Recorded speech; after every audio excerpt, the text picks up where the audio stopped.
दोस्तों, वोट चोर पकड़ा गया है, उसकी शिनाख्त हो चुकी है, वो रंगे हाथों चोरी करते हुए पकड़ा गया।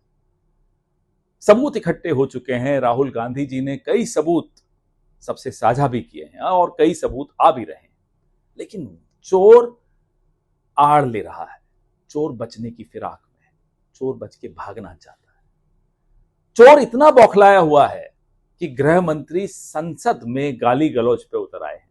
चोर इतना बौखलाया हुआ है कि प्रधानमंत्री वंदे मातरम जैसे एक पवित्र गीत पर बहस करवाने लगे, अनर्गल बहस कराने लगे। ये इन सवालों से बचने की साजिश है। जो सवाल हम चुनाव आयोग, जो ज्ञानेश कुमार गुप्ता का एक वोट रैकेट चल रहा है, उसके खिलाफ हमने जो सवाल पूछे, सवाल बड़े स्पष्ट हैं।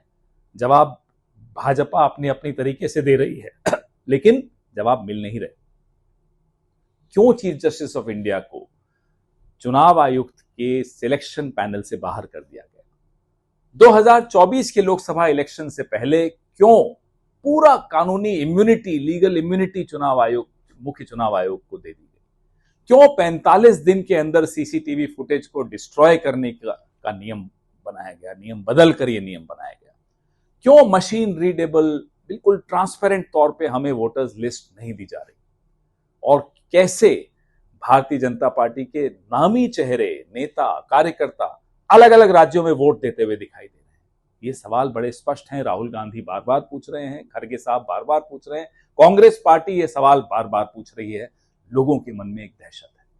दहशत इसलिए है कि लोग जानते हैं कि उनकी आंखों के सामने, उनकी नाक के नीचे जो हो रहा है वो सबको दिख रहा है। लोकतंत्र की हत्या हो रही है और नरेंद्र मोदी के, अमित शाह के और ज्ञानेश गुप्ता के हाथ लोकतंत्र के खून से रंगे हुए हैं। रामलीला मैदान में 14 तारीख यानी कि कल पूरे देश से जागरूक लोग इकट्ठे हो रहे हैं। वोट चोर के खिलाफ अपनी आवाज बुलंद करने के लिए इकट्ठे हो रहे हैं। आइए, भारी संख्या में रामलीला मैदान में आइए, चोर को भागने नहीं देना। जय हिंद, जय संविधान, जय कांग्रेस।